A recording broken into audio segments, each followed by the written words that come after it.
A todos com a paz do Senhor. Amém. Nós somos gratos a Deus por estarmos mais uma vez aqui nessa casa para juntos estudarmos e aprendermos um pouco mais da palavra de Deus. Hoje nós estudaremos a lição de número 4, que traz como título A Queda da Raça Humana. Essa é a primeira lição do nosso terceiro bloco, que é o bloco da dispensação da consciência, que vai da queda até o dilúvio. Veremos que o salário do pecado é a morte. Na sequência dos estudos sobre o livro de Gênesis, veremos que o capítulo 3 é o capítulo mais trágico da Bíblia Sagrada, visto que é onde se encontra a narrativa da queda do ser humano, por onde entrou o pecado no mundo. Sabemos que no Jardim do Éden, homem e mulher viviam em harmonia entre si e em harmonia com Deus, bem como com a criação terrena. E a cada dia, na viração do dia, o Senhor, no entardecer, vinha ao encontro do primeiro casal, e o homem tinha esse momento de comunhão com Deus, onde ele era ensinado, onde ele era abençoado pelo nosso Senhor. Então o homem e a mulher viviam em perfeita comunhão com Deus, comunhão entre si e em total inocência, sendo uma só unidade. Tanto é que a Bíblia diz que eles se encontravam nus e não se envergonhavam. Então não havia qualquer desconfiança ou malícia entre eles. Não sabemos ao certo por quanto tempo durou essa situação após a criação do homem e da mulher. Vimos que no sexto dia Deus cria o homem, no sétimo ele descansa. Quando o texto diz que no sétimo dia o Senhor descansa, não significa dizer que ele foi deitar para dormir, mas sim, ele descansou no sentido de que não precisou criar mais nada. Tudo já estava feito. A sua obra de criação havia findado. E vimos também que o dia da criação, ele era chamado de Aion, por se tratar de um tempo indeterminado. E exatamente por isso nós não sabemos quanto tempo durou essa harmonia entre Deus e o homem dentro do jardim. Mas a verdade é que inicia-se o sétimo dia, e esse dia permanece até hoje. O sétimo dia permanece até hoje. Então não podemos precisar por quanto tempo o homem viveu na inocência, em plena comunhão com Deus. Mas sabemos que não foi um dia de 24 horas. Pode ter sido centenas de anos, dezenas, não temos como precisar isso, até porque o texto bíblico, ele não traz nenhuma referência com relação a isso. O fato é que, por algum motivo, que nós estudaremos na lição de hoje, que foi a tentação, o homem permitiu a entrada do pecado no mundo, dando fim a essa situação de harmonia. No capítulo 3, o capítulo 3 se inicia apresentando uma personagem que é a serpente. dizendo ela ser a mais astuta alimária do campo que o Senhor tinha feito. A limária é um animal quadrúpede, ou seja, é um animal de 4 pernas ou 4 patas. E há muita discussão com relação ao texto, se ele se refere realmente à serpente quanto animal, ou se faz referência a Satanás. Respeitando as opiniões divergentes, eu sempre gosto de trazer aos irmãos os entendimentos que existem. Nós entendemos que essa serpente aqui não se refere ao animal propriamente dito, mas sim ao inimigo de nossas almas. Baseado em quê? Apocalipse capítulo 12, versículo 9 diz: e foi precipitado o dragão, a antiga serpente, chamada o diabo e Satanás, que engana todo o mundo. Também Apocalipse capítulo 20, versículo 2 diz: ele prendeu o dragão, a antiga serpente, que é o diabo e Satanás. Então nós entendemos aqui que essa serpente se trata do Satanás e não do animal conhecido como serpente. Nós já estudamos que o diabo era um querubim ungido, ou seja, ele era um anjo que oficiava diante do trono de Deus, como vimos em Ezequiel 28, 14. Ele era um anjo que havia sido separado por Deus para ter uma função de proeminência no mundo, uma posição de proeminência no mundo espiritual, e que inclusive teria sido colocado sobre a terra no Éden, sendo provavelmente o ser celestial encarregado do louvor a Deus. No entanto, este ser excelente, como todos os anjos, era um ser moral, e nós já estudamos sobre a moral, sabendo discernir o que era o bem e o mal, e também dotado de livre-arbítrio.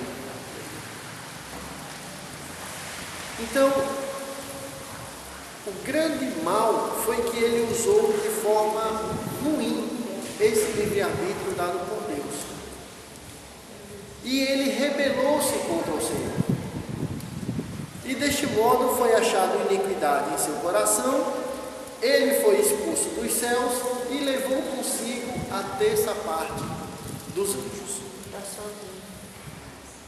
Então, tal conhecimento, tal acontecimento se deu antes da criação do homem, naquele período que nós chamamos de teoria do intervalo, que está entre Gênesis 1 e 1 e Gênesis 1 e 2, que nós já estudamos na lição de número 2.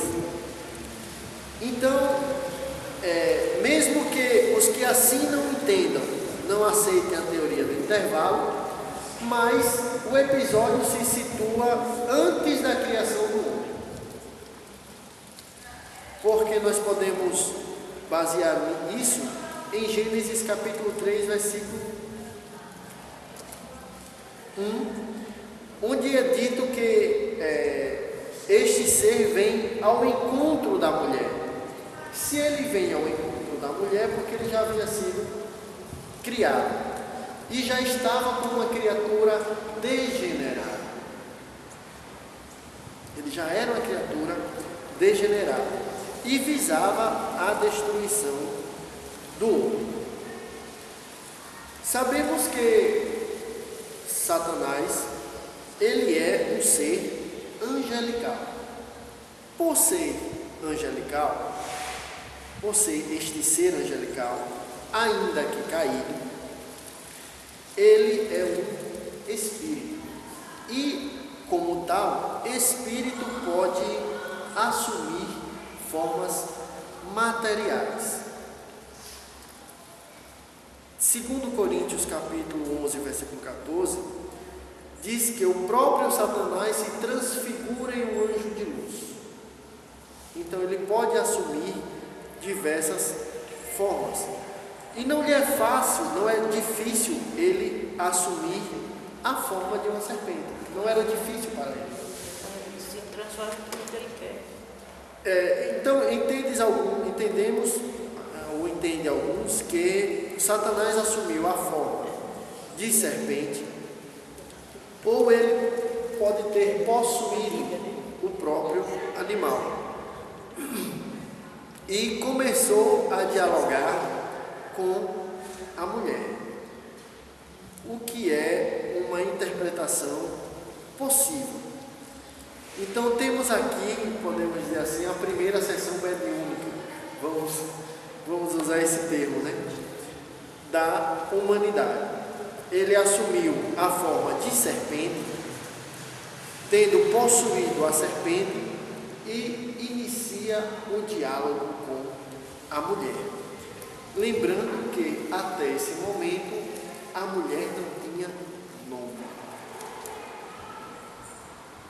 Ela era apenas mulher. Então, usando de sua astúcia, que astúcia é a habilidade de dissimular, usar artifícios para obter um ganho, obter vantagens às custas de outro, malícia, treta, artimanha, tudo isso é astúcia. E a indagação que ele faz à mulher, que o diabo faz à mulher, é o seguinte: Gênesis 3:1. Ora, a serpente era mais astuta que todas as alimárias do campo que o Senhor Deus tinha feito. E esta disse à mulher: é assim que Deus disse: não comereis de toda a árvore do jardim? Ele faz uma pergunta. E aqui nós já vemos de imediato duas grandes falhas que o primeiro casal havia incorrido, o que tornou possível a tentação. A primeira falha é que o casal estava separado. Percebam que a mulher estava sozinha. Eles não estavam juntos. Essa é a primeira grande falha. E o que foi que o Senhor tinha dito a Adão? Não é bom que o homem esteja só.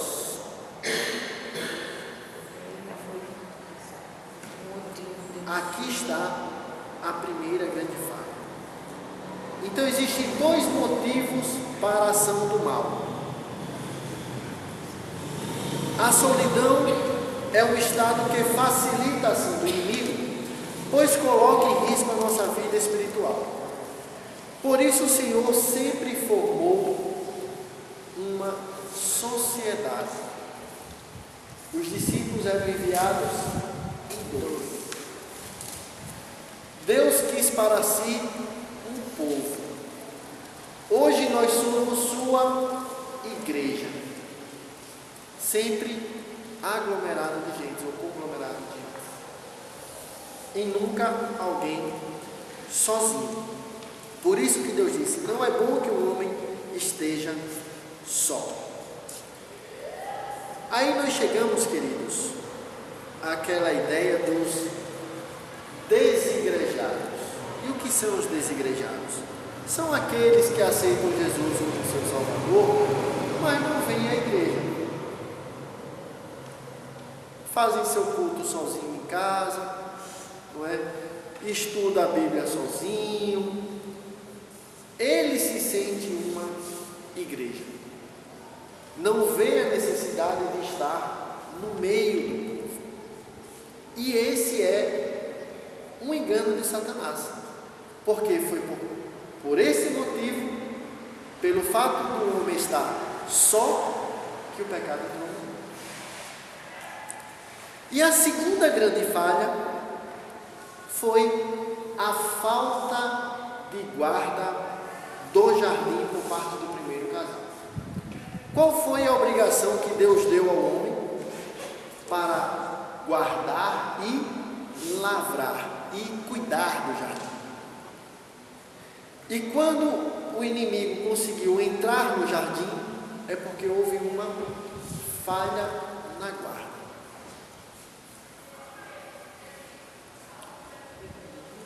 E aí, pela falta de vigilância, pela falta de cuidado por parte do primeiro casal, Satanás entrou sorrateiramente. Então não é por outro motivo que no sermão, o Senhor, no sermão que chamamos de ordem santa, o Senhor diz o seguinte, Marcos 13:37, e as coisas que eu vos digo-as a todos, vigiai. Vigiai. Mais à frente, em outro texto, o que é que a Bíblia diz? Vigiai e orai. Deve-se primeiro vigiar. Eu já encontrei um versículo na Bíblia que tem olhai, vigiai e orai. Mas aí são as outras traduções. Vigia, né? A gente olha um negócio assim, vou vigiar. Então, vigiai e orai, para que não caias em tentação. O inimigo Satã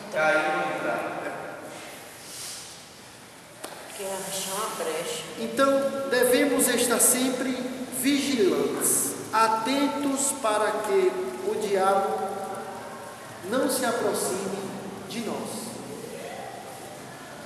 Pois a Bíblia diz que ele está ao nosso derredor, não é ao nosso redor. A Bíblia diz que o anjo do Senhor acampa ao redor dos que o temem e o livram. Ele está ao derredor. Mas se houver uma falha na segurança, ele consegue se aproximar. Como ele fez com o casal. Ele consegue se aproximar. Ele entra na beira do carro dele. Então, devemos estar atentos para que não possamos dar lugar ao diabo e ele nos traga um prejuízo espiritual ou até a nossa morte espiritual. Então, a mulher se encontrava solitária e havia negligenciado a vigilância. E ela faz a seguinte pergunta, a serpente faz a seguinte pergunta à mulher: é assim que Deus disse: não comereis de toda a árvore do jardim? Vemos aqui uma das artimanhas do inimigo, que é a distorção da palavra de Deus. Não é à toa que o Senhor Jesus disse que a verdade nos liberta. E o que é a verdade? A palavra de Deus é a verdade. Diz mais que nós conheceremos a verdade e ela nos libertará. João diz: santifica-nos na tua verdade, pois a tua palavra é a verdade. Então, quando há uma distorção da palavra de Deus, podemos nos enroscar, possamos dizer assim, nas armadilhas de Satanás. E o diabo inicia o seu diálogo distorcendo a palavra, assim como ele tentou com Jesus, como nós estudamos no livro de Lucas, no instante da tentação. Aqui não foi diferente. Veja o que é que ele diz.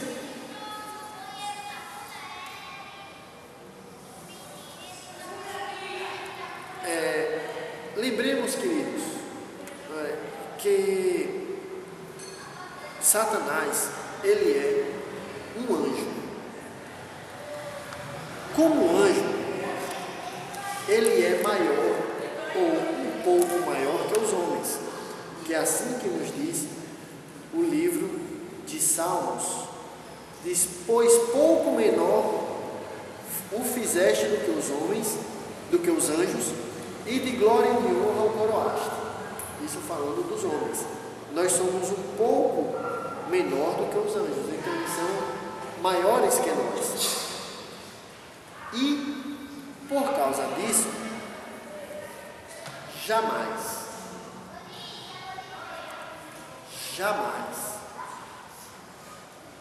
mais uma vez, jamais devemos abrir diálogo com o adversário de nossas almas. A abertura do diálogo de Eva para com o diabo foi o que causou o seu declínio, o pecado, por causa da abertura do diálogo com Satanás. Passado essa observação, a mulher estava sozinha, sem vigilância, abriu um diálogo com o adversário e responde ao inimigo. Ele faz uma pergunta, ela responde a ele e ela altera, inclusive, o que Deus havia dito. Perceba, Gênesis capítulo 3, versículo 1, nos diz, 3:1. Ora, a serpente era mais astuta de todas as animais do campo que o Senhor Deus tinha feito. E esta disse à mulher: é assim que Deus disse: não comereis de toda a árvore do jardim? Aí vamos para Gênesis 3, 2 e 3. E disse a mulher à serpente: do fruto das árvores do jardim comeremos, mas do fruto da árvore que está no meio do jardim, disse Deus: não comereis dele, nem nele tocareis, para que não morrais. Em algum momento Deus disse que não podia tocar na árvore? Não. Ele proibiu de comer. Mas ela já acrescentou um pouquinho.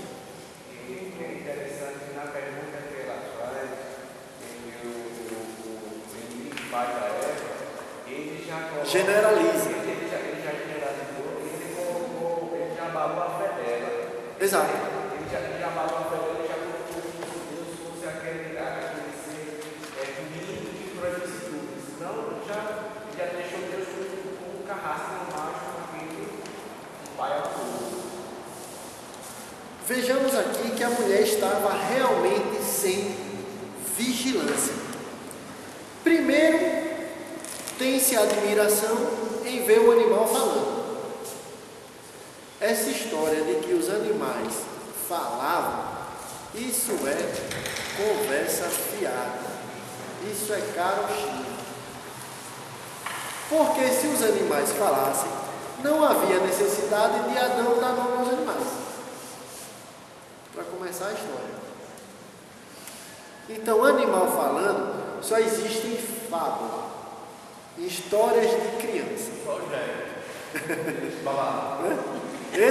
Esse foi para salvar o profeta. Então, animais falando não existe. Não existe. Então, de imediato, já deveria existir uma desconfiança por parte da mulher. Opa, um animal falando. Já era para ligar o alerta. Já era para ligar o alerta. Porém, a curiosidade foi maior. Que é pior. E aí a curiosidade de Eva foi a que a levou ao fracasso. A curiosidade. Devemos nos afastar da aparência do mal. É assim que nos diz a Bíblia. Não é do mal, é da aparência. Se você vê algo que aparenta ser ruim, que parece ser ruim, se afaste. Não precisa ser ruim, basta parecer ruim. Não precisa ser ruim, basta parecer. A Bíblia diz: fugir da aparência do mal. Se é a aparência, é algo parecido com o mal. Então devemos fugir de tudo que é estranho, que não está de acordo com os parâmetros divinos. Existem muitos em nosso meio, ou que nós conhecemos, quando eu digo em nosso meio é porque nós conhecemos, que ficam aí atrás de inovações, né? De coisas novas, né? De experiências espirituais e tal, mas na verdade, muitas vezes, estão dando oportunidade, brechas para o inimigo. Tomemos muito cuidado. Se o inimigo pode transformar-se ou transfigurar-se em um anjo de luz, é uma forma de tentar enganar. E aí ele pode se transformar em qualquer coisa. Uma serpente, qualquer coisa, qualquer animal. Então, queridos, os animais não falavam.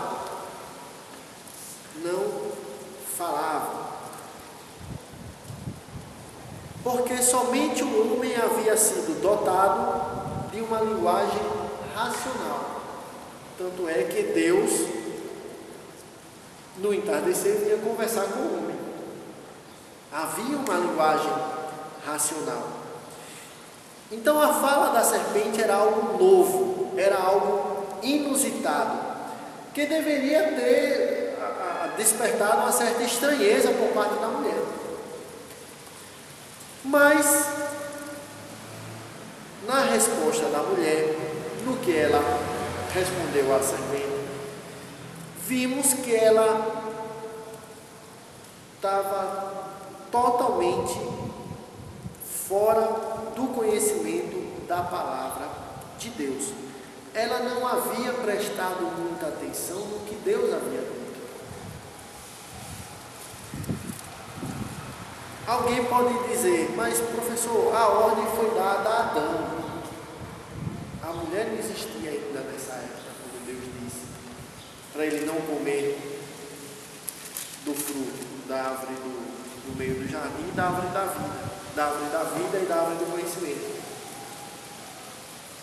E por que então a mulher? Sabemos que ao final do dia Deus ia conversar com ambos. Adão, aqui quando se fala Adão, se trata do casal. Ambos não eram um. Então se tratava do casal. E provavelmente os mandamentos divinos também foram passados para ela. Tanto é que ela sabia que não podia comer. Mesmo a ordem tendo sido dada pelo texto a Adão, mas ela tinha o conhecimento do mandamento, que não podia comer. Como é que ela contou a história toda para a serpente? Então, a mulher não havia prestado atenção ao que Deus havia dito, não tinha dado valor ao mandamento de Deus. Então vemos que a falta do conhecimento da palavra, a falta da valorização da palavra do Senhor leva ao fracasso. A mulher, quando respondeu ao diabo, ela cometeu 2 equívocos. O primeiro foi identificar de forma errônea a árvore cujo fruto era proibido.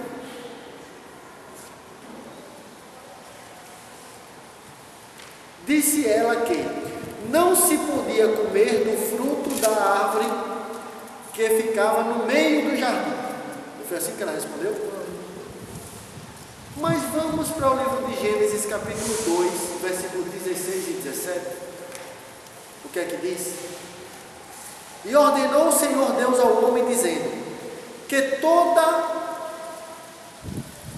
toda árvore do jardim comerás livremente, mas da árvore do conhecimento do bem e do mal, dela não comereis, porque no dia em que comeres, certamente morrerás. Árvore do conhecimento do bem e do mal, né?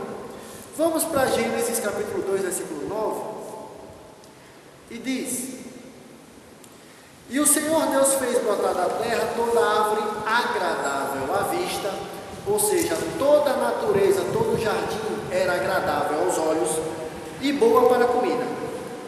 Qual é a árvore do meio do jardim? Não é a do conhecimento não?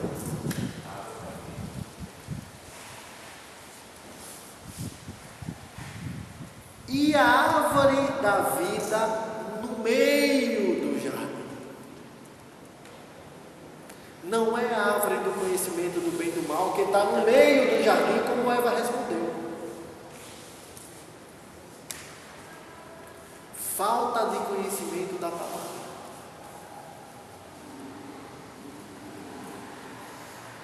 Falta de conhecimento da palavra.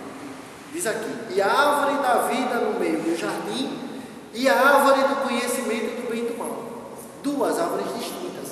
Mas a árvore que está no meio do jardim é a árvore da vida, a qual para Deus não deu proibição do homem comer.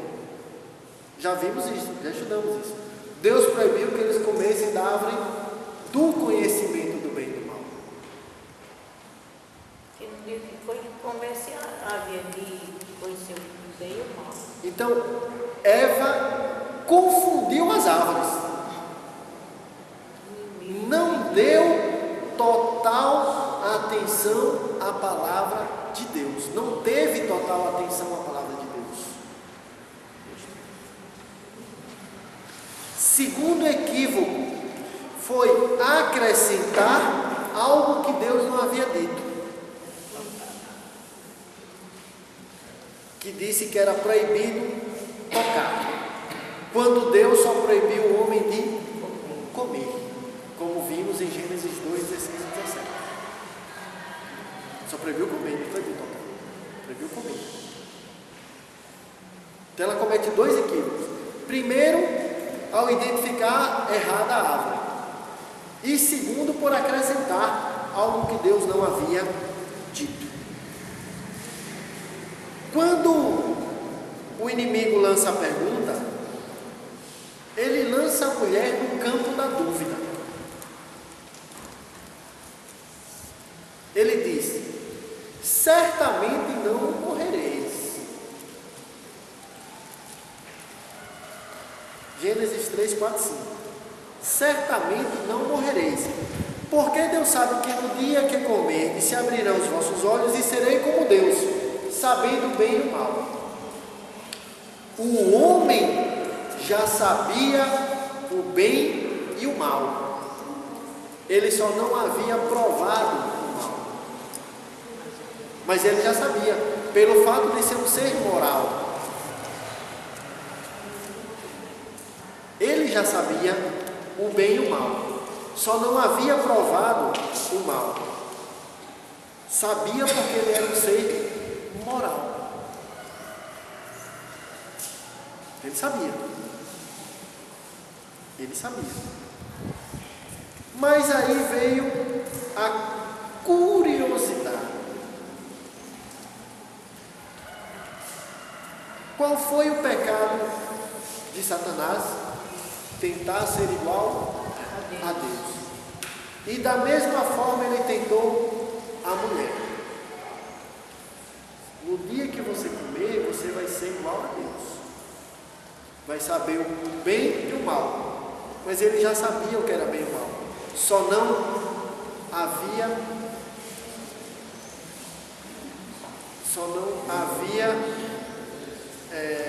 experimentado o mal. Nós sabíamos. Nós sabemos que é errado matar. Nós temos esse conhecimento. Mas nem por isso a gente mata. Acredito que nenhum de nós temos experimentado essa experiência de matar alguém. Mas nós sabemos. Temos conhecimento. Temos conhecimento.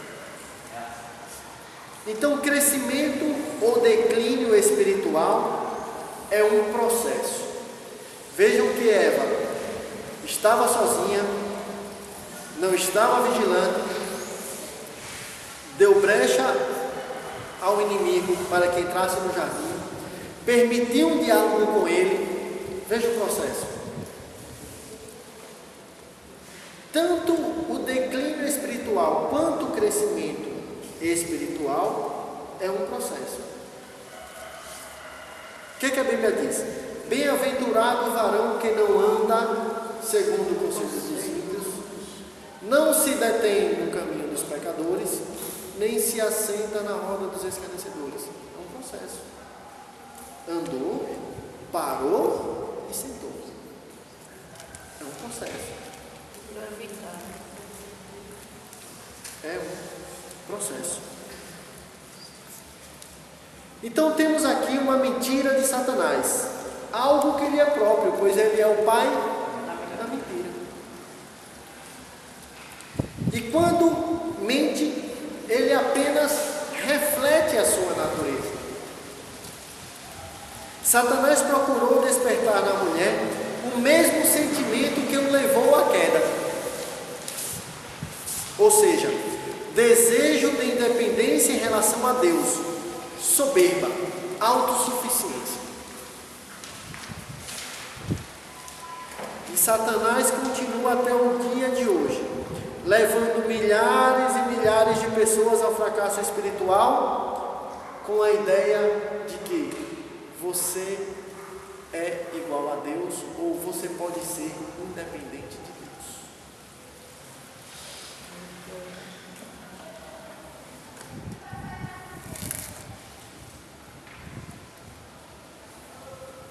Essa mesma mentira satânica,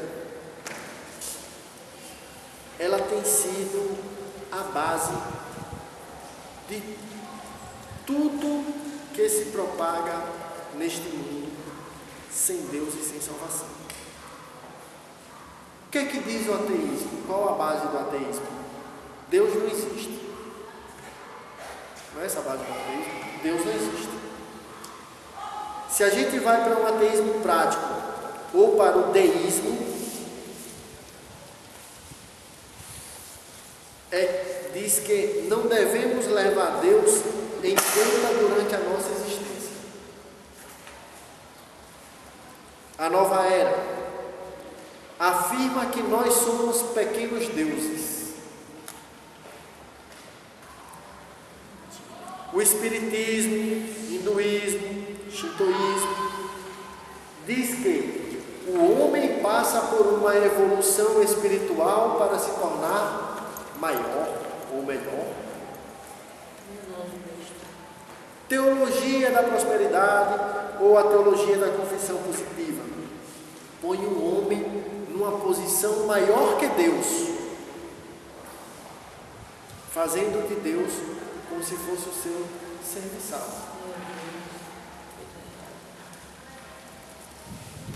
E outras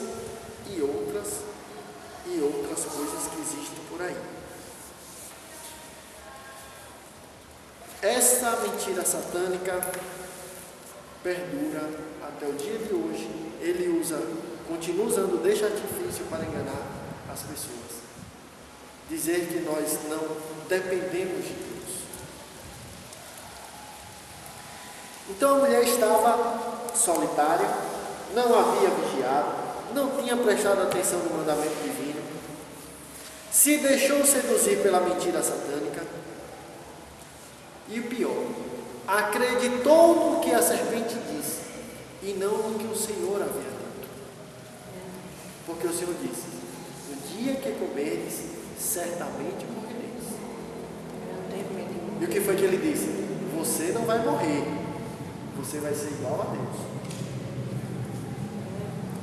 Ela preferiu acreditar na mentira de Satanás do que na palavra de Deus, que é a verdade. Então temos aqui imediato uma falta de fé. ela não creu na palavra de Deus. E quem não crê na palavra de Deus é um incrédulo. Então ela estava sozinha e agora incrédula.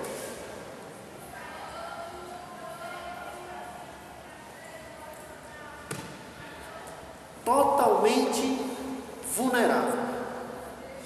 Por causa disso, ela acabou sendo levada pelas circunstâncias e nasceu dentro dela a concupiscência.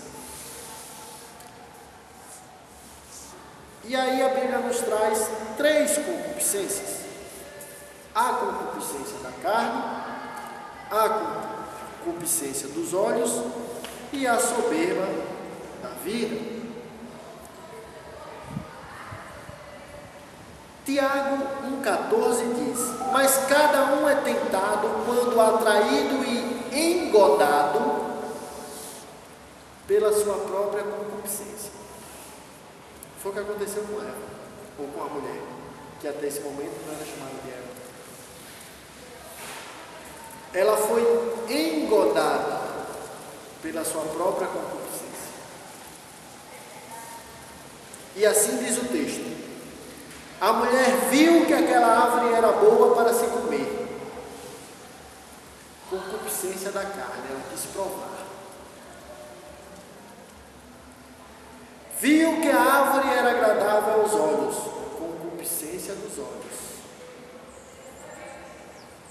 E por fim, viu que a árvore era boa e desejável para o entendimento.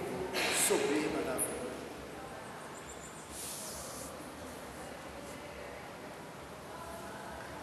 E aí foi.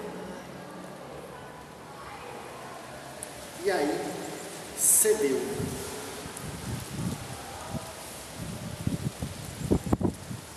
1 João, capítulo 2, versículo 16 diz: porque tudo que há no mundo, a concupiscência da carne, a concupiscência dos olhos e a soberba da vida, não é do Pai, mas do mundo. E ela foi engodada pela sua própria concupiscência.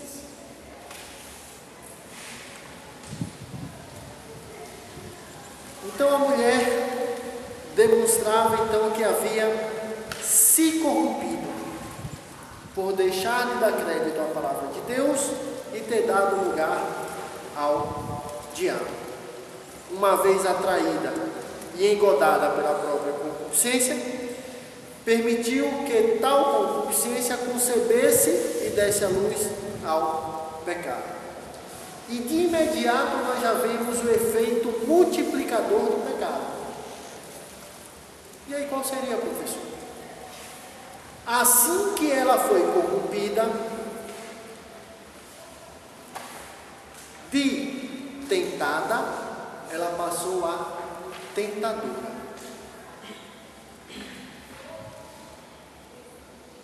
Ela foi tentada pelo inimigo e ela comeu. O que foi que ela fez? Foi levar para o marido. De tentada, passou a tentadora. E aí eu pergunto: por que quando houve a manifestação da serpente, ela não foi logo no marido?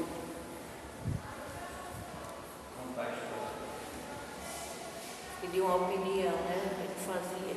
Né? Não. Só depois de corrompida é que ela foi lá. Gostou e foi dar ele. Quando ele comeu, ambos estavam no só propósito.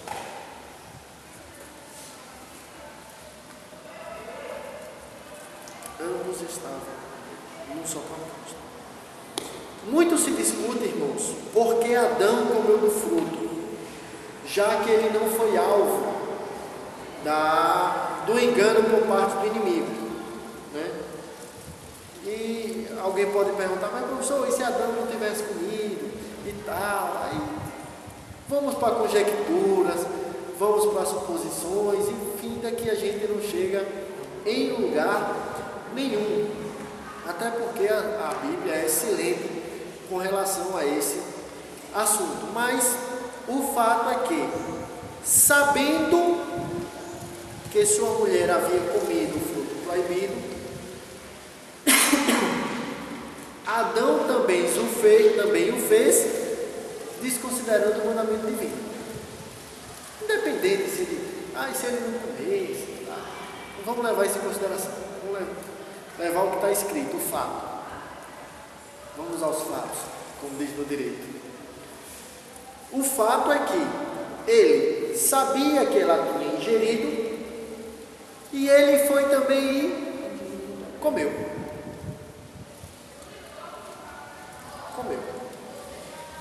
Quando a Bíblia fala de Adão, ele se trata do homem e da mulher, e não apenas do homem. Né? Mais uma vez, percebam que até esse momento a mulher não tinha nome, ambos eram um. Só após o pecado, Gênesis capítulo 3, versículo 7, então assim, versículo por versículo, que diz que ambos, então foram abertos os olhos de ambos e conheceram que estavam nus, e coseram folhas de figueira e fizeram para si aventais. Quando eles perceberam que estavam nus, é que nós vemos que a harmonia entre o primeiro casal havia cessado. Percebemos que a harmonia entre o primeiro casal havia cessado, porque eles sentiram vergonha um do outro. E aí cozeram folhas de figueira para se guardarem. Então surge aí a noção do pudor. Surge a noção do pudor. A corrupção do gênero humano. O surgimento da natureza pecaminosa. A partir daí passou a existir uma malícia entre homem e mulher. E antes não tinha, porque eles eram inocentes. Né? Antes não havia. Não tinha mais aquela harmonia primitiva. Por isso que eles se estranharam e resolveram cozer folhas de figueira, fazendo para si aventais, que, diga-se de passagem, era inapropriado para isso. Havia-se perdido a inocência e nascido a concupiscência, a natureza pecaminosa do ser humano. Desculpe. Essa mesma situação que separou o homem da mulher, que passaram a se estranhar, também se revelou uma separação com Deus. Pois quando o Senhor, na viração do dia, foi falar com o primeiro casal, o que aconteceu?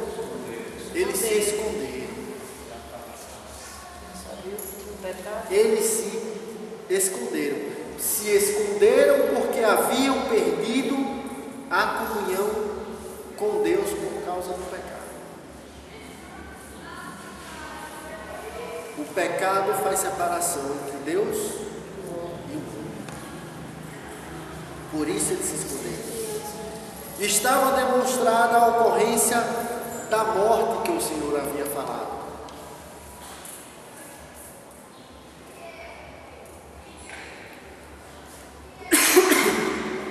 A nudez aqui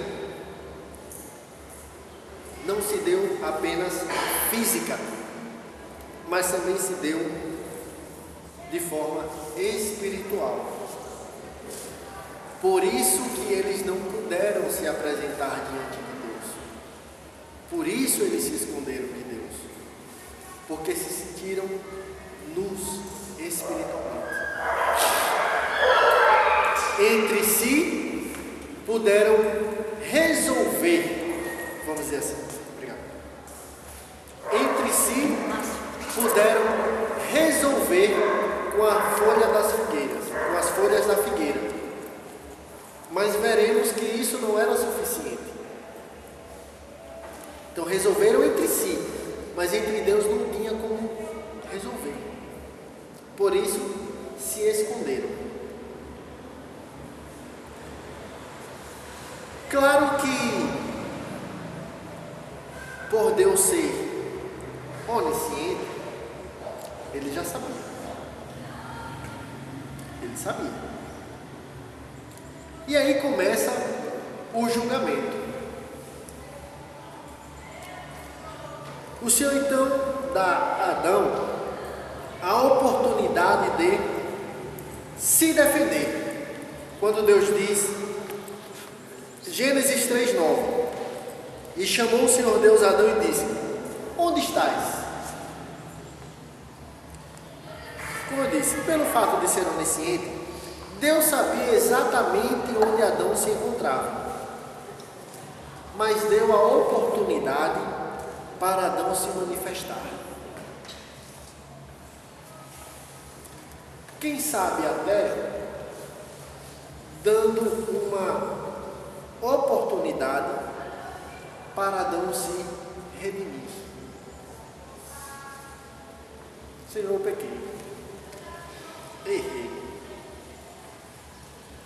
Então Deus vai e diz: onde estás? Então Adão se apresenta e justifica. 3:10. Ouvi a tua voz no jardim e temi, porque estava nu e me escondi.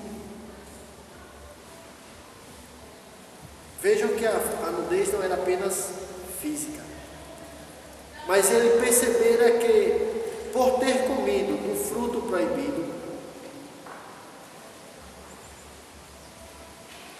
que ele havia cometido pecado, ele perdeu as suas vestes espirituais.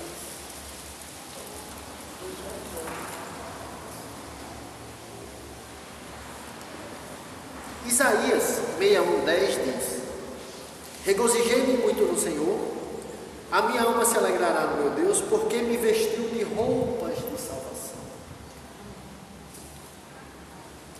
2 Coríntios capítulo 5, versículo 3: se todavia estando vestidos, não formos achados nus. Apocalipse 3:17: como dizes, rico sou e estou enriquecido e de nada tenho falta, e não sabes que é um desgraçado, miserável e pobre servo. Apocalipse 16:15: eis que venho como ladrão.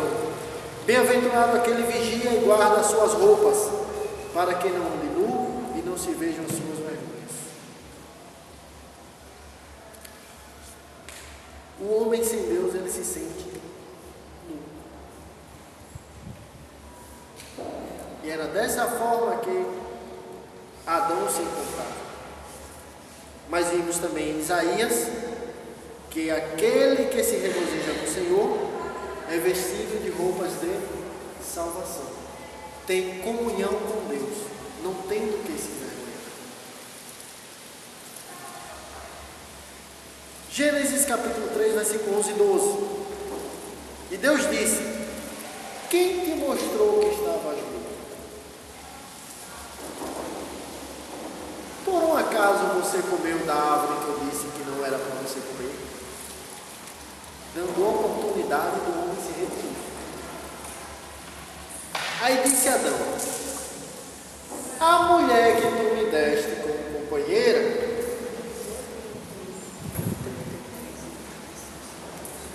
a mulher que você me deu como companheira, estou inocente nesse negócio aí. Foi você que me deu a mulher, resolva lá com ela, não tem nada a ver com isso.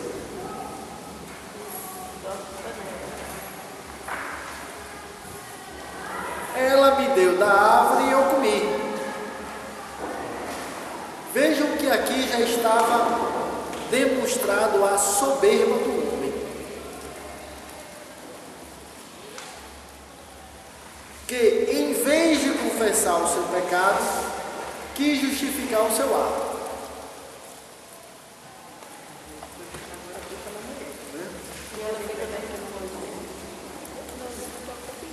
Tal indagação, o homem revela mais uma faceta da sua condição.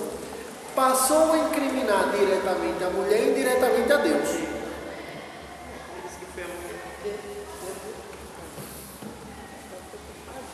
Indiretamente a Deus. Então disse que a mulher que o Senhor lhe havia dado era responsável por ele ter comido. Ele terceirizou a culpa.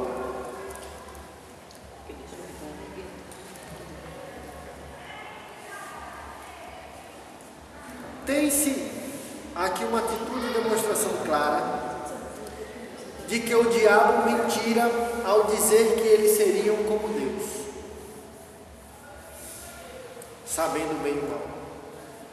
Como eu disse, o primeiro casal era um ser moral. Eles já sabiam o bem e o mal, só não haviam experimentado o mal, mas sabiam.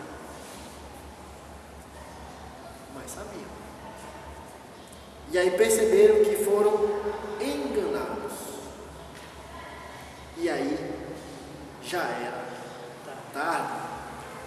Porque João capítulo 8, versículo 34 diz: em verdade, eu vos digo que aquele que comete o pecado é escravo do pecado, é servo do pecado.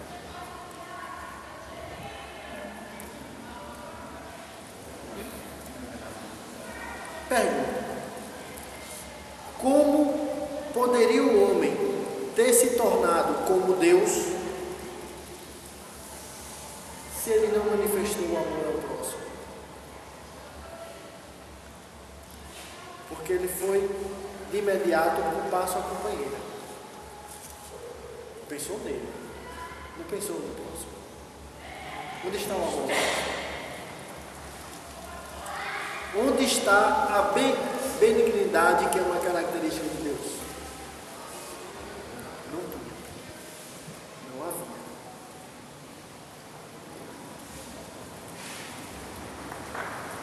Como poderia o homem saber o bem e o mal se insistia em negar o erro cometido, buscando alguém para culpar? Ele estava totalmente cego com relação à moralidade, algo que jamais houve da parte de Deus.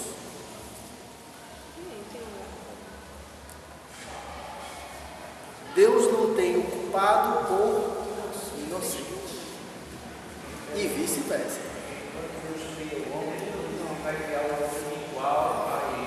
Semelhante não é igual.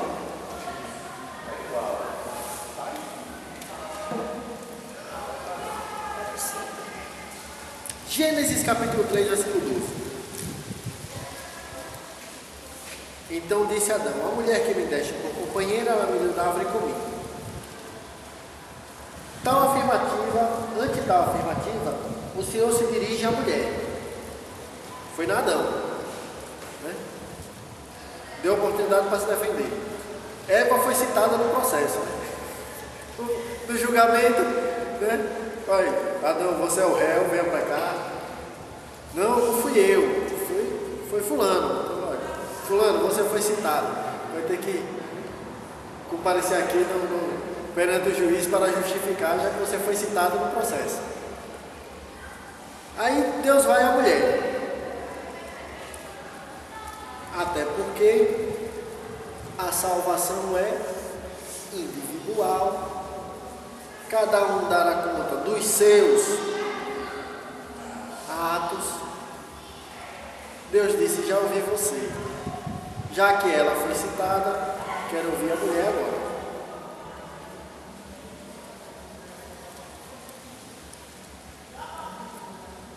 Ainda que formando uma só carne, ambos estavam individualmente individualmente responsáveis. Salvação e perdição é individual.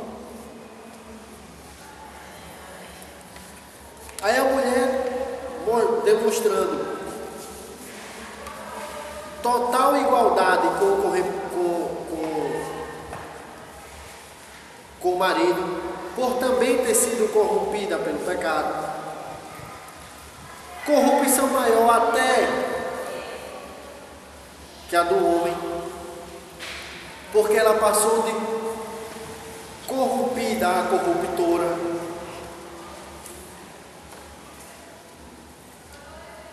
Ela teve a mesma reação de Adão.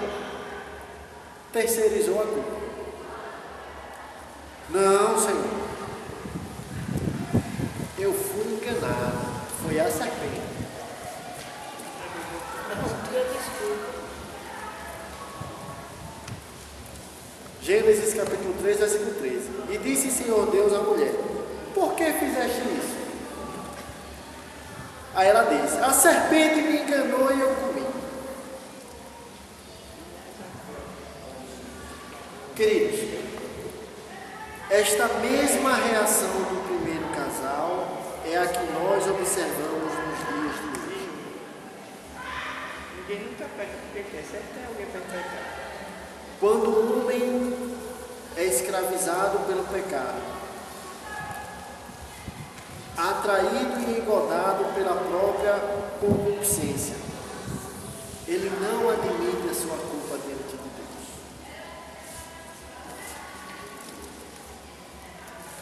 Prefere culpar os outros pelas suas falhas,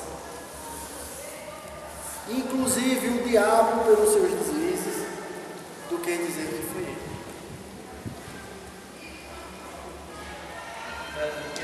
Tudo sabe o que é errado, mas parece que ele está todas as vezes dá uma outra Para ir no mundo.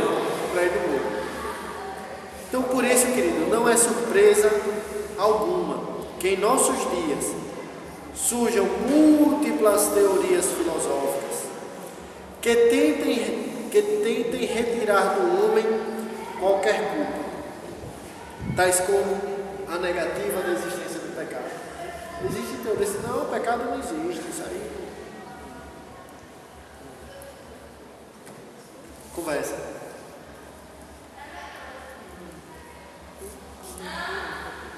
É importante dizer, irmãos, que a Bíblia afirma que o pecado entrou no mundo por um homem. Romanos capítulo 5, versículo 12. E 1 Coríntios capítulo 15, versículo 21. De sorte que não podemos dizer que o pecado é culpa do homem ou da mulher, porque ambos foram igualmente culpados por isso. Ambos foram igualmente culpados por isso. Então, quando se fala em homem, está a se falar em ser humano. Ambos transgrediram a palavra de Deus. Ambos desobedeceram ao mandamento divino. Oséias capítulo 6, versículo 7 diz: mas eles transgrediram a aliança como Adão e se portaram alevosamente contra mim. Aqui, quando diz como Adão, se refere ao casal, lembrando que Eva, a mulher não tinha nome ainda, ela não era chamada de Eva. Veremos que ela só vai ser chamada de Eva, salvo engano, no versículo 20, após o pecado. Antes, então, era chamada de mulher.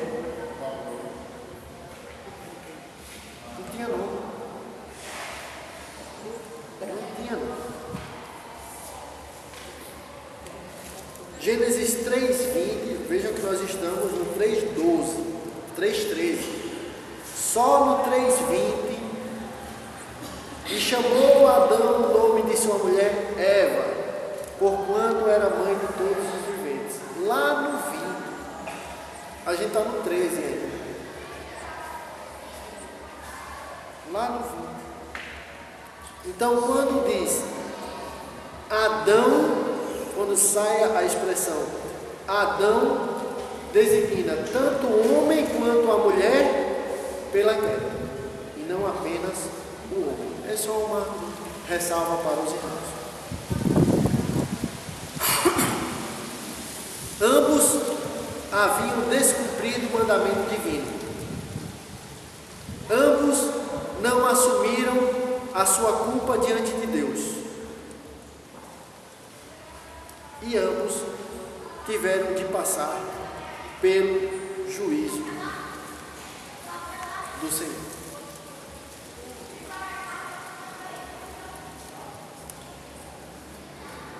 As consequências da queda, o juízo que põe fim à dispensação da inocência.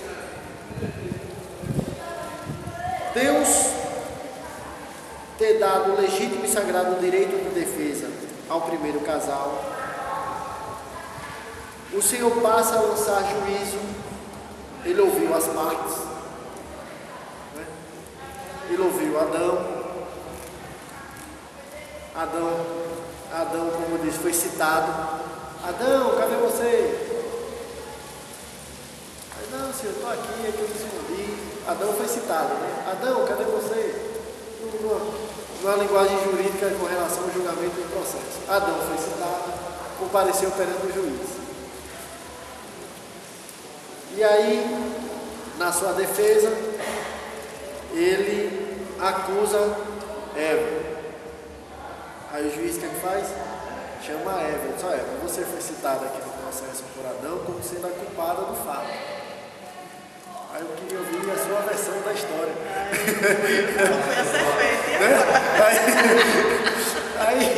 Aí Eva faz e diz: olha, doutor, eu na verdade eu sou inocente, eu fui enganada, eu cometi o fato, mas foi por engano, né? Foi a serpente que é 171 da história. E agora a serpente do tribunal? O 171 aí é a serpente. E aí Deus vem para o juízo. Percebam que Deus não chama a serpente para o juízo. Mas só chamou Adão e Eva. Mas deu a sentença a serpente. Mas a serpente deu a sentença. E por quê? Vamos ver por quê? Deus dá oportunidade para que o diabo... Deus não deu oportunidade para que o diabo se manifestasse. Porque ele já havia sido julgado.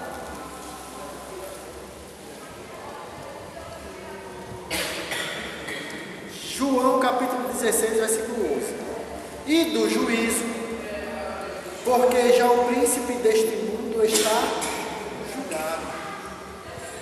Quando ele se rebelou contra Deus,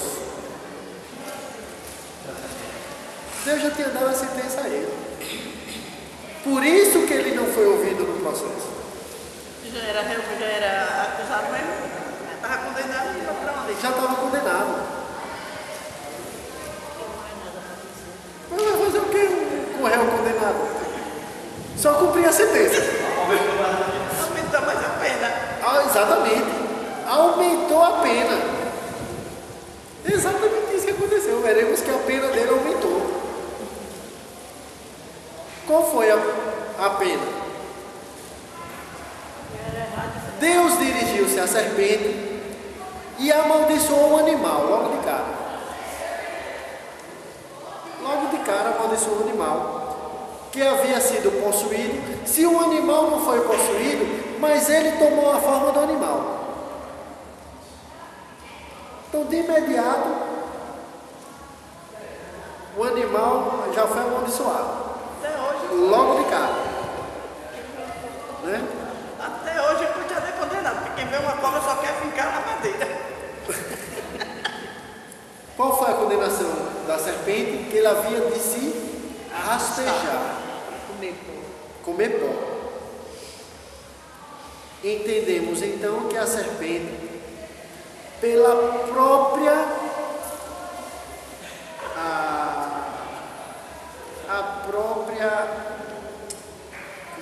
a própria ciência, ela afirma que tempos atrás atrás, a cobra tinha patas, que por algum motivo ela perdeu.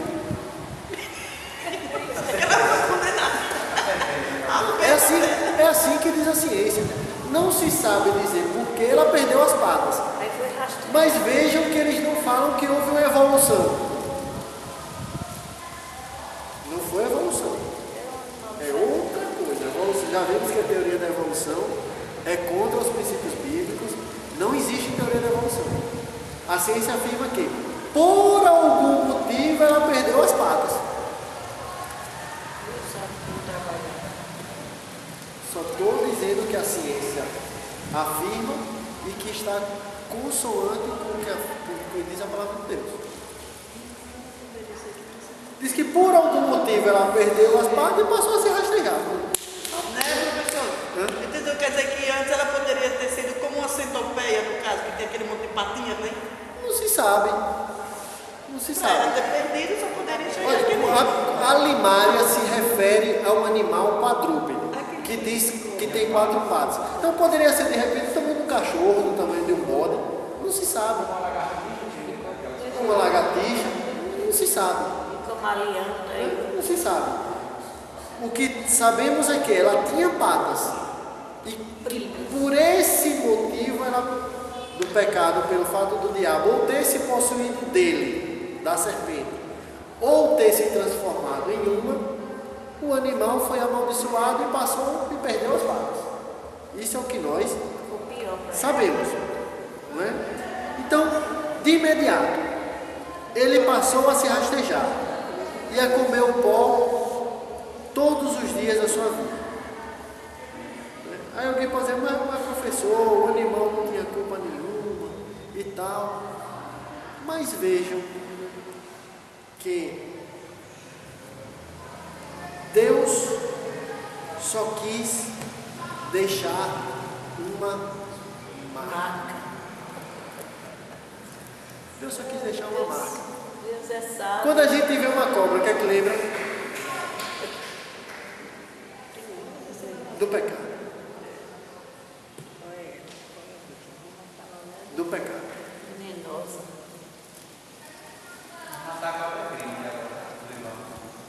Qualquer animal aqui. A maldição que caiu sobre a serpente também serviu para demonstrar a perda da harmonia que havia entre o homem e a criação. Vimos que o homem estava para dominar sobre a criação. E aí, com o pecado, perdeu-se esta harmonia. E a natureza passou a ser uma concorrente do homem, inclusive com relação à sua própria existência.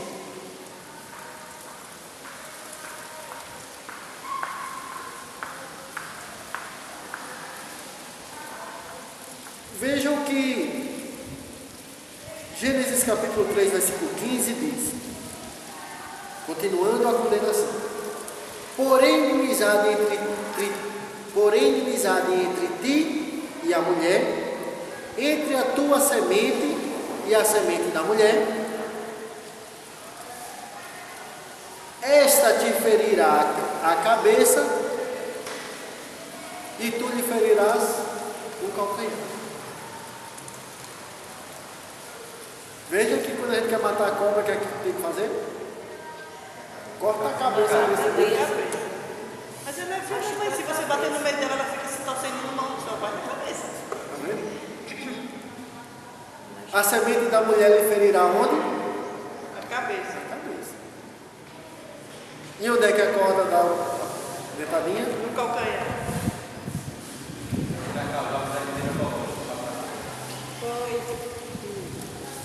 Então temos aqui o proto-evangelho, o início do surgimento do evangelho. É a primeira vez que é anunciada a boa nova de salvação. A notícia que Deus deveria restabelecer a comunhão entre Ele e Deus. Ele, o homem e Deus. O Senhor, diante do primeiro casal, aponta que surgiria a semente da mulher, que desfaria essa obra produzida pelo diabo, que foi a corrupção do gênero humano, que permitiu a entrada no pecado no mundo físico, porque no mundo espiritual já havia se manifestado.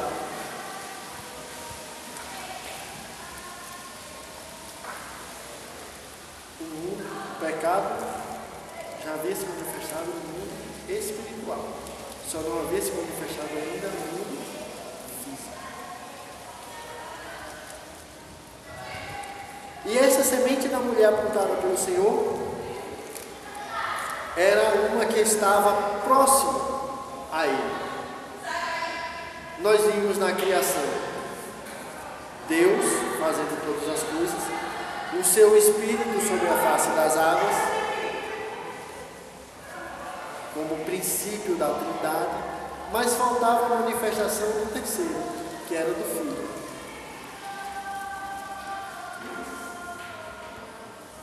Vejamos o que é que diz aqui, Gênesis 3.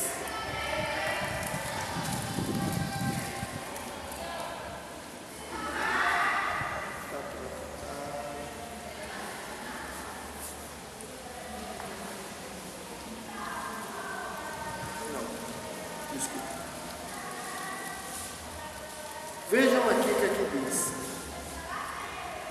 E este te ferirá a cabeça e tu lhe ferirás o calcanhar. Este, quando alguém usa esta ou este, fala de alguém que está perto. Esse se utiliza para alguém que está longe. E qual foi o pronome usado aqui? Este. Ou seja, mostrando este, ao usar o pronome este, demonstra alguém que está perto. Ou seja, Jesus, o Filho, estava perto.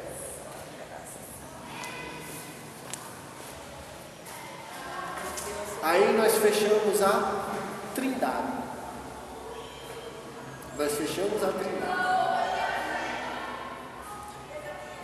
Como é que diz lá?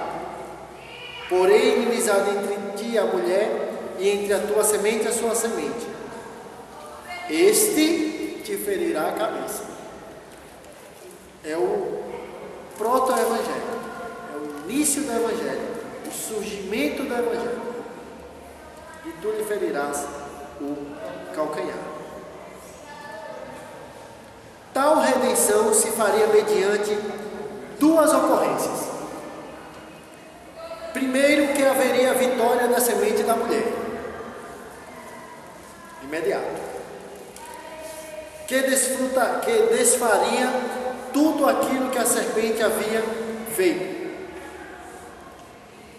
Mas não sem que houvesse um preço a ser pago por essa semente.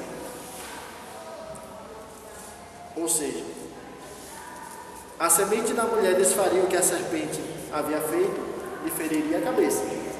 Mas para tal haveria um preço. A serpente lhe feriria o calcanhar. Então, desde o primeiro instante da revelação do plano da salvação de Deus para o homem, é dito que haveria um preço a ser pago. E o preço nós sabemos que foi a morte de Jesus na cruz do Calvário, com o derramamento do seu precioso sangue. Revela-se aqui que, ao lado da justiça, a misericórdia divina. Ao mesmo tempo que lançou um novo juízo sobre o diabo, o Senhor também revela a sua misericórdia para com o homem, mostrando ao inimigo de que, ao contrário do que havia acontecido com ele, a queda do homem não era irreversível, mas passível de perdão.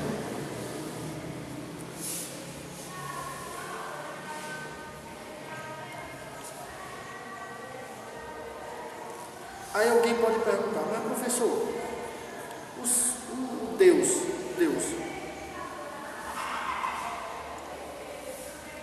não estaria sendo injusto, já que permitiu o arrependimento do homem e não permitiu o arrependimento do diabo? De modo algum. O diabo e seus anjos viviam na dimensão eterna. Tinham pleno acesso à glória divina.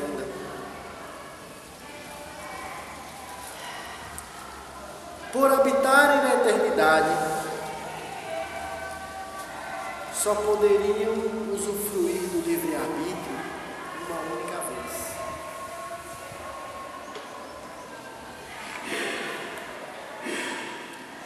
Na eternidade, não há possibilidade de alteração de decisão.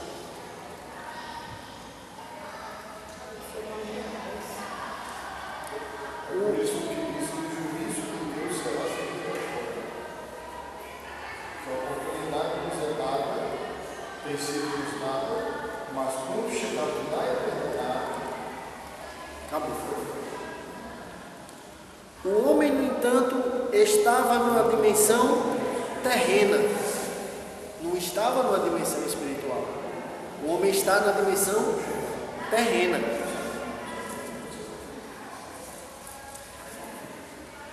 Então, a existência eterna do homem dependia do acesso à árvore da vida.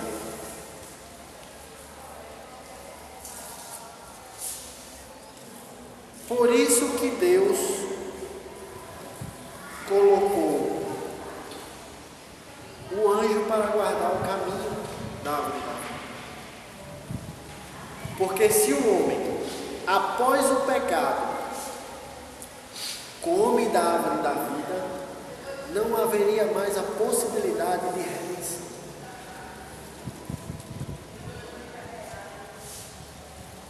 Não haveria mais a possibilidade de redenção. Por isso Deus guardou a árvore da vida. Foi necessário que Deus guardasse a árvore da vida, protegesse a árvore da vida.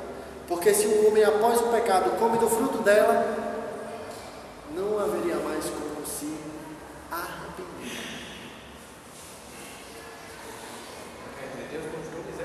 Deus mostrou misericórdia. Deus mostrou misericórdia para conosco. Alguém pode entender que, mas professor, como misericórdia se Deus não deixou mais o homem comer da árvore da vida? Quero que lhe dava a vida eterna. Exatamente por isso.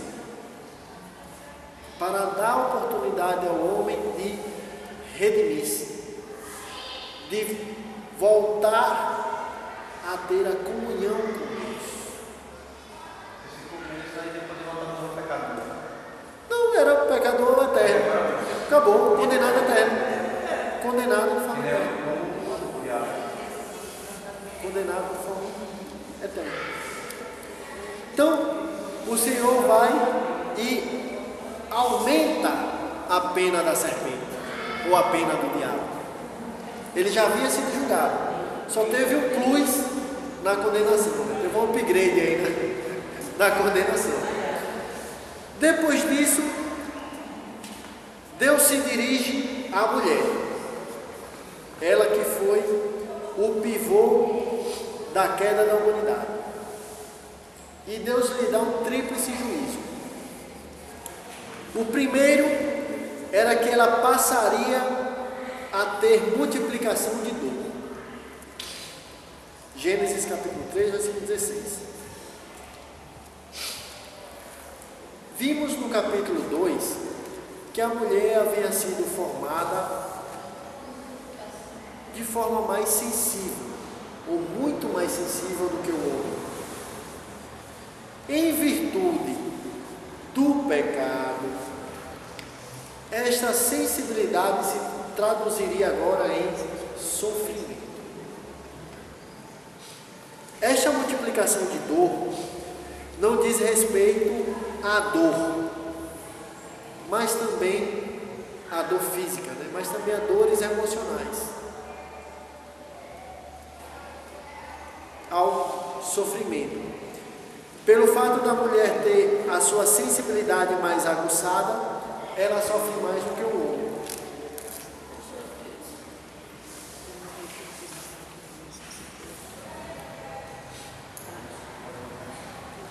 Segundo, a mulher passaria a ter dor quando tivesse filhos. A sua conceição seria dolorida. E vemos aqui todo o sofrimento físico. Não apenas a conceição, mas a mulher tem dor na TPM. Né? Tem dor na TPM? A mulher tem dor quando inicia sua vida sexual.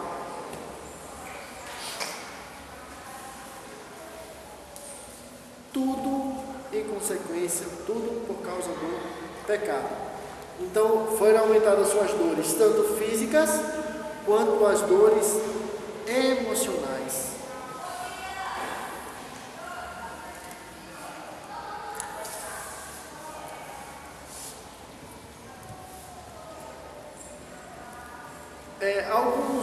Alguns procuram ver nessa passagem uma demonstração bíblica de que homem e mulher tiveram filhos no jardim do Éden, e que se confirmaria pelo fato de passarem ali um período indeterminado de tempo, e que a ordem de Deus para eles foi para que eles procriassem.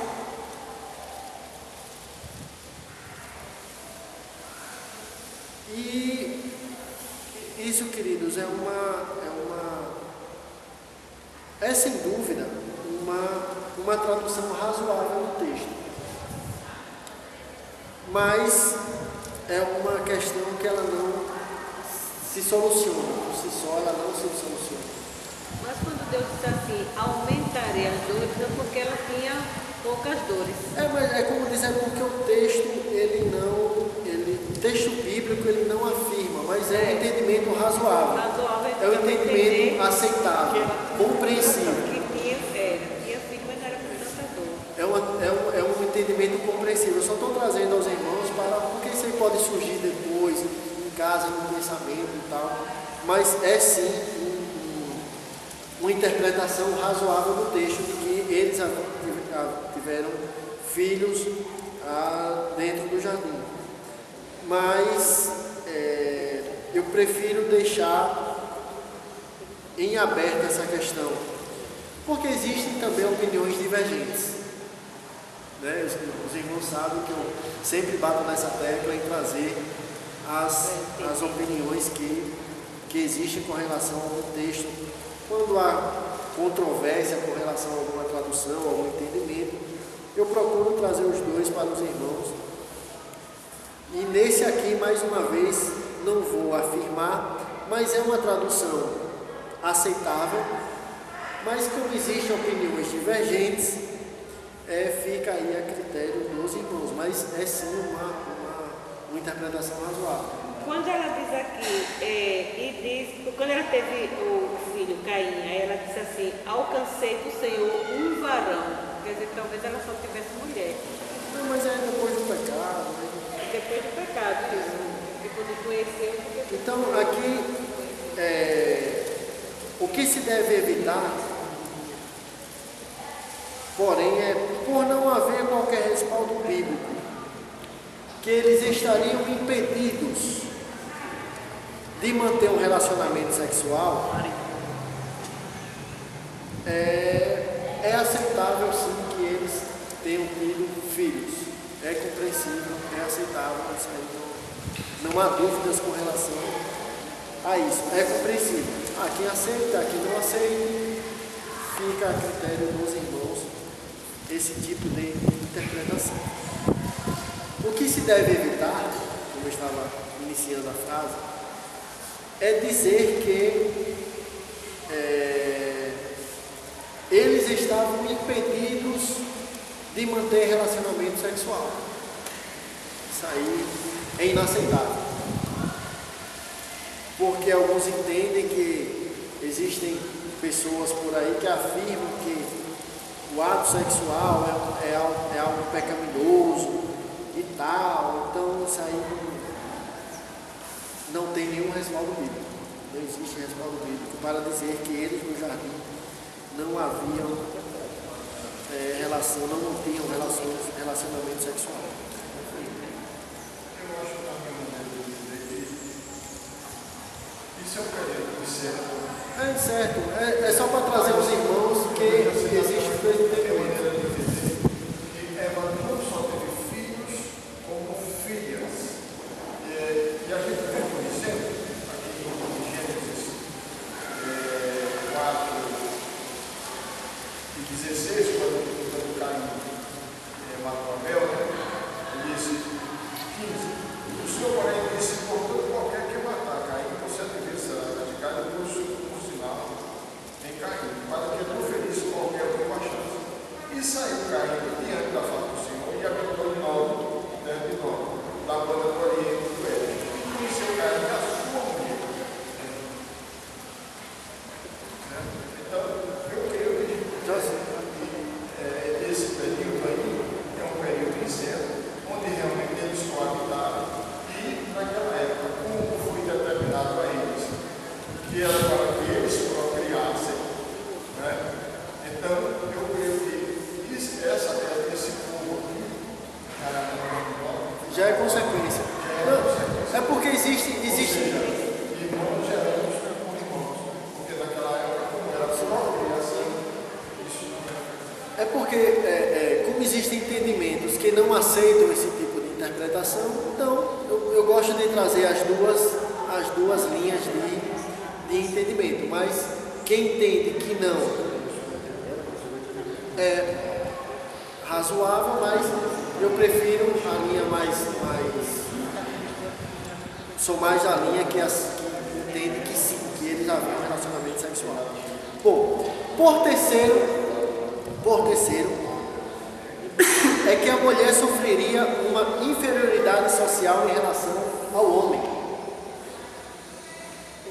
Vimos então aqui 3 juízos. O primeiro, a mulher passaria a ter grande multiplicação de dor. O segundo, a mulher passaria a ter dores quando tivesse filhos. E por terceiro, a mulher sofreria uma inferioridade social em relação ao homem. Porque ele diz: o seu desejo seria para o seu marido e ele dominaria sobre ela. Por ter sido corruptora do seu marido, a mulher passou a ter uma inferioridade social, que antes ambos eram iguais, estavam no mesmo pé de igualdade.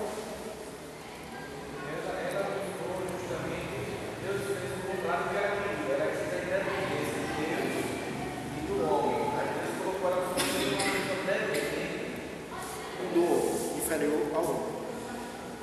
Então o homem passaria a dominar sobre a mulher, domínio este que não é decorrência da natureza, mas uma consequência do pecado. Deus criou homem e mulher iguais. Tanto é que a mulher foi tirada da costela, ou seja, ela estava ao seu lado, ela estava igual ao homem.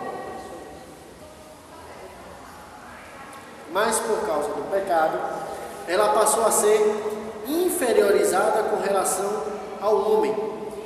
E essa situação injusta, ela perdura até a redenção, que foi até Jesus Cristo. Porém, a consequência, ela ainda permanece, apesar de tudo isso. Apesar de Jesus ter vindo, dado o seu sangue pelo homem e pela mulher, pela humanidade, fazendo com que ambos tornassem a ter comunhão com Deus, mas a inferioridade social da mulher ela permanece até os dias de hoje. Tanto é que se um homem e uma mulher possuem o mesmo carro, a mulher tende a ganhar um pouco menos. Por incrível que pareça. Às vezes no mesmo carro. Mas ela tende a ganhar um pouco menos com relação ao homem. Tráfico de mulheres hoje é infinitamente maior do que o tráfico de escravos. Ou seja, o homem tem uma mulher como um objeto. Isso tudo em consequência do pecado. Depois de dar esses 3 juízos à mulher, Deus também dá 3 juízos ao homem. Ele dirige-se ao homem com o tríplice juízo. E ele é dito que por causa do homem a terra seria amaldiçoada e com dor dela comeria todos os dias da sua vida. Primeiro tem-se aqui uma confirmação a respeito da maldição da criação terrena por causa do homem. Já havia sido delineada uma maldição da criação por causa da serpente. E agora vem toda a criação terrena por causa do homem. O homem, por ser o mordomo da terra, o seu erro afetou toda a terra.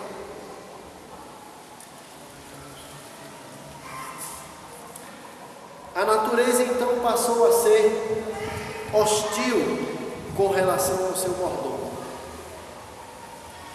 Estabeleceu então a concorrência entre o homem e a natureza. Para que o homem pudesse sobreviver, o homem teria de se voltar contra a natureza e a própria natureza deixaria de ser submissa ao homem, passando a ser um desafio para ele. Por esse motivo é que se existem as pragas, as plantações. Eu velho que tem que entender está correndo lá dentro, vou levar você. E outros males que atacam a natureza. Deus fez com que a terra produzisse espinhos, que até então não existia espinho. Mas por causa do pecado, Deus fez com que a terra produzisse espinhos e cardos. Em outras palavras, haveria espécies que não trariam benefício ao homem. Porque no Éden foi que Deus disse: de toda e qualquer árvore pode comer, exceto da do conhecimento do bem e do mal. Mas do resto pode comer de tudo. Fique à vontade. Fique à vontade. Se não tivesse pecado, você pode fruta ali, que era tudo lightzinho, só que comendo fruta, né? Então há aqui uma mudança de finalidade e de objetivos em espécies criadas. Elas foram modificadas pelo Senhor e deixaram de contribuir para o bem-estar do homem. E passou a ser um obstáculo para a sua própria sobrevivência.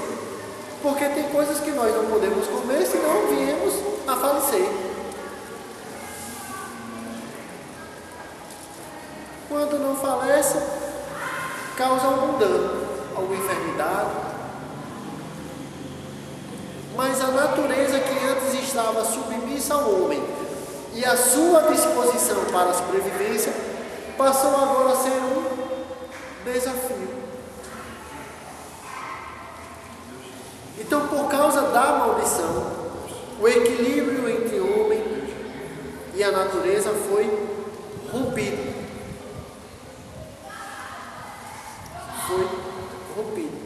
E atingiu níveis que compromete até hoje a própria existência da vida no planeta.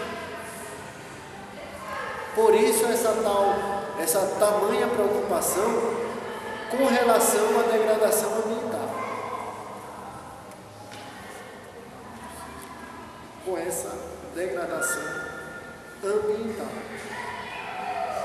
Porém, o Senhor ainda manteve a dieta vegetariana do homem, dizendo que ele deveria comer da erva do campo. Mas alterou a qualidade do trabalho, dizendo que ele seria penoso e necessário para a sua sobrevivência.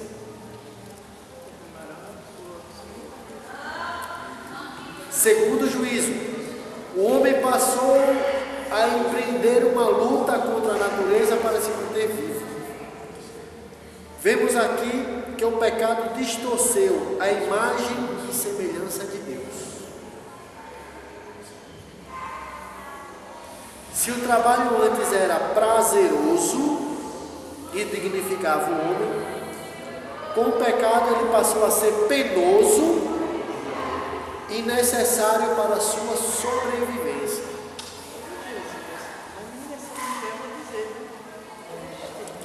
O trabalho agora não representava mais a imagem e semelhança de Deus, mas uma cooperação na sustentação da criação terrena. Se o homem não trabalhasse, não poderia comer, e sem comer, ele morre.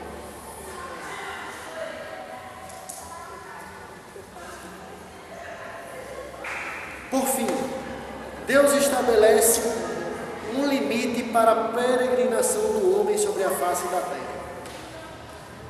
Um tempo que pudesse se arrepender e, mediante a ação da semente da mulher, retornasse à comunhão com Deus. Este tempo se iniciou para Adão a partir da queda. Não podemos dizer, não sabemos dizer quantos anos viveu Adão.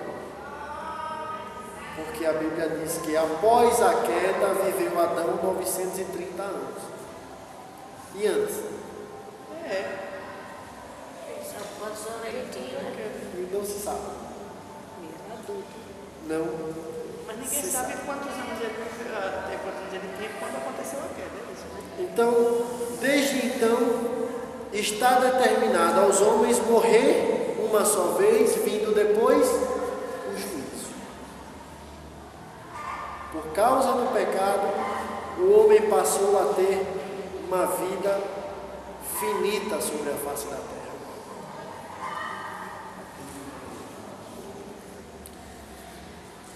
Então tem-se aqui o juízo estabelecido por Deus aos homens por causa do pecado. Algo que não é próprio da natureza humana, mas consequência da transgressão ao mandamento divino, e por isso mesmo algo que deve ser excepcionado por Deus. Por isso o Senhor, sem deixar de ser justo e imparcial, livrou da morte a Enoque e a Elias, e os fará aos integrantes da igreja que estiverem vivos no dia do arrebatamento. Depois desse juízo dado a Adão,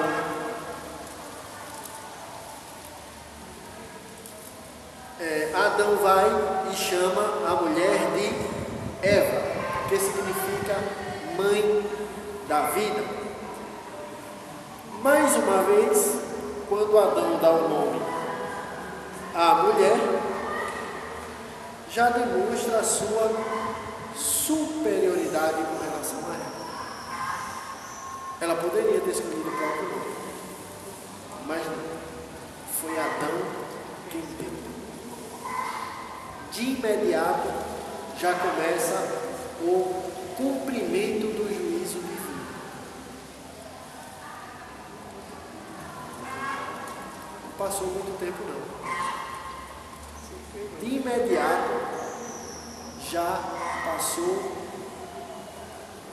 a existir o cumprimento do juízo divino.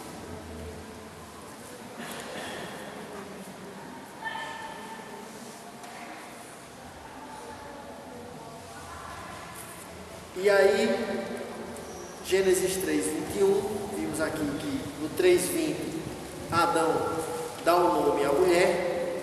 No 3:21, diz que Deus fez a Adão e a sua mulher túnicas de pele e os vestiu. E daqui nós retiramos importantíssimas lições. A primeira é que o homem nada pode fazer para remediar o seu estado pecaminoso. Vejam que após o pecado, o homem tentou cobrir-se com folhas de figueira. Tentou por si só remediar o seu pecado. Mas não foi possível. Não era possível. Deus teve, podemos dizer assim, que o homem quis dar um jeito, né, de tentar esconder o seu pecado. Mas Deus substitui as suas túnicas, os seus aventais, por uma túnica de pele. Então o homem nada pode fazer para se salvar, a não ser confessar e pedir perdão ao Senhor. A segunda lição que nós trazemos aqui é que o pecado gera a morte. Mas alguém pode dizer, mas professor, Adão não morreu. Isso é verdade. Não fisicamente, Adão e Eva não morreram. Mas foi necessário a morte de um animal para lhe fazer as vestes.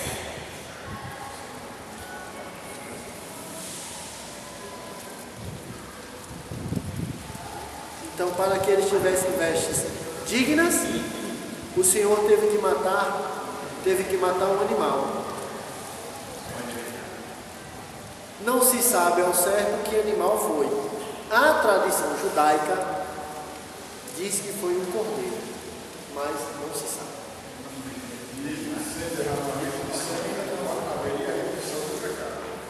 A terceira lição que nós trazemos é que a solução para o pecado dependia do derramamento de sangue. O sangue representa a vida. Gênesis capítulo 9, versículo 4. A carne, porém, com sua vida, isto é, com seu sangue, não comereis.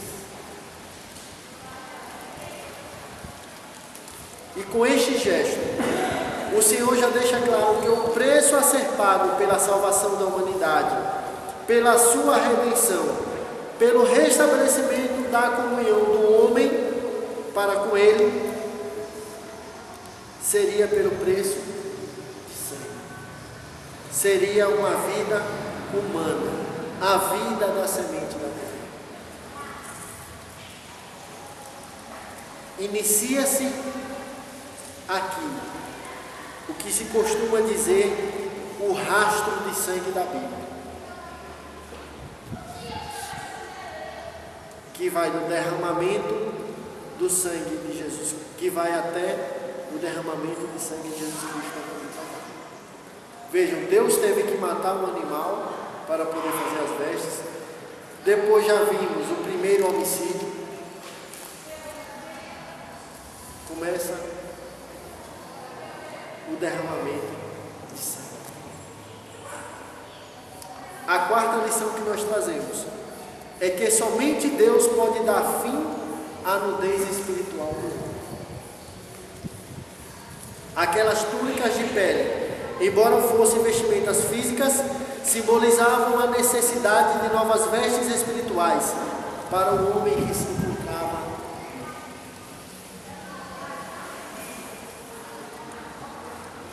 Essas vestes são exatamente as vestes da salvação, que ela só pode ser fornecida por Deus. O homem por si só não pode obter. Em mais uma demonstração de misericórdia, o Senhor impede o acesso do primeiro casal à árvore da vida. Deus expulsou ambos do jardim do Éden. pôs querubins ao oriente do jardim e uma espada inflamada que andava ao redor para guardar o caminho da árvore da vida.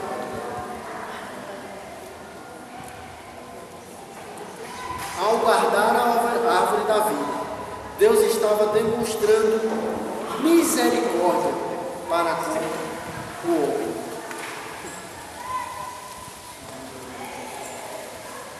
Não é à toa que quando o Senhor manda Moisés construir o tabernáculo, manda que a arca, que simbolizava a presença de Deus, fosse separada por um véu, não fosse sequer contemplada pelos israelitas,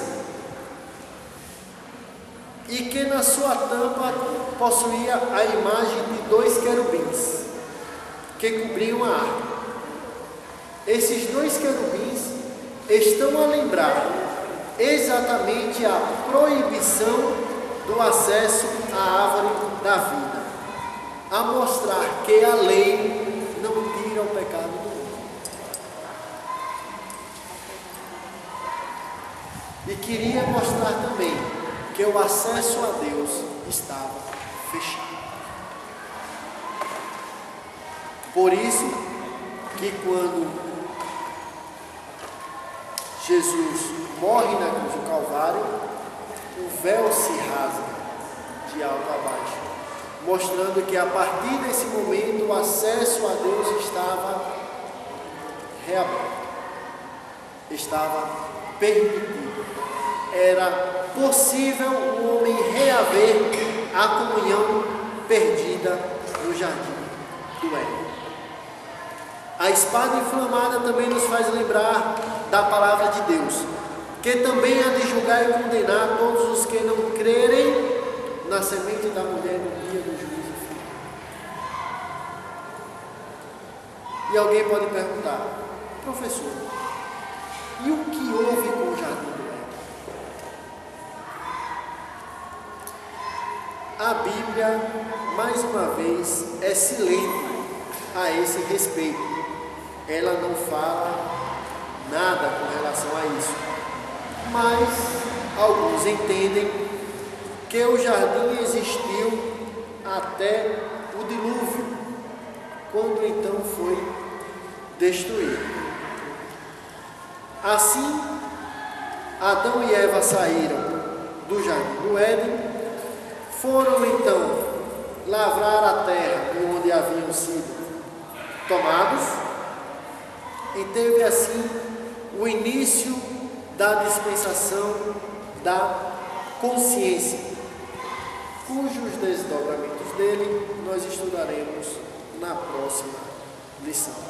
Que o Senhor Jesus Cristo explique aí o que no início, quando o senhor falou que como é? Proeminência. Todo diabo, quando ele... No início que Deus deu proeminência, aí que o que é a proeminência? Ah, entendi. Entendeu? Proeminência é que ele deu autoridade. Deus deu a ele autoridade. Sabemos que ele era um grande líder dentro do reino espiritual. Tanto é um grande líder que quando ele caiu trouxe 1/3 dos anjos. Então Deus deu proeminência a ele, lhe deu autoridade. Era isso. Mais alguma pergunta? Não? Então, que o Senhor Jesus Cristo se digne de abençoar a todos. E na próxima lição, nós estudaremos sobre Caim, era do maligno. Que Deus nos abençoe.